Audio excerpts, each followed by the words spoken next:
লোভে পাপ, পাপে মৃত্যু। আজকে আমাদের পার্শ্ববর্তী একটা বোন এমন প্রতারিত হয়েছে, প্রতারিতের পাল্লায় পড়ে আপনাদেরকে সেটাই জানাবো।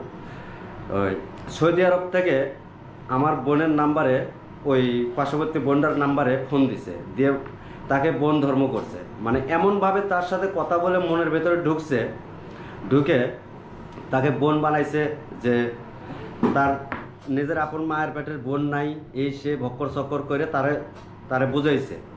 তখন তাইও তো মন গলে গেছে। এখন তার কাছে করছে কি, 1,000 করে 2,000 টাকা পাঠাই দিছে তার কাছে 2 দিন। পাঠানোর পরে তখন তো আমার ওই বোনটা খুব বিশ্বাস করছে যে হ্যাঁ আমার ভাইয়ের টাকা পাঠাইছে, সত্যি লোকটা ভালো। একদিন হুট করে কি করছে, তারে একটা মেসেজ দিছে এইরকম এইরকম একটা নোটিফিকেশন পাঠাইছে যে বোন তোমার,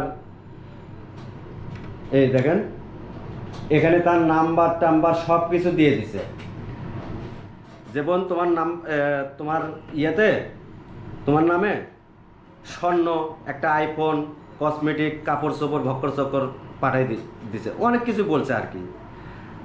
তো তুমি এই জিনিসগুলো রিসিভ করে নিয়ে নিও, বাংলাদেশ এয়ারপোর্ট থেকে তুমি জিনিসগুলো রিসিভ করে নিয়ে নিও।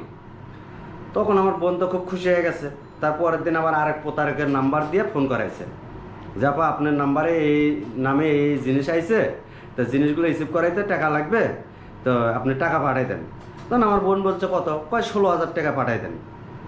আমার বোন কী করছে, তাই তো সে একদম গরিব মানুষ, দিন আনে দিন খায়, সেই মহিলাটা করছে কি, এত কষ্ট করে মানুষের কাছ থেকে ধার করে হাত পাও ধরে এই করে সেই করে মনে করেন টাকা 16,000 পাঠাই দিচ্ছে। টাকা 16,000 পাঠাই দেওয়ার পরে সাথে সাথে কী করছে, তার মোবাইলটা বন্ধ করে দিছে।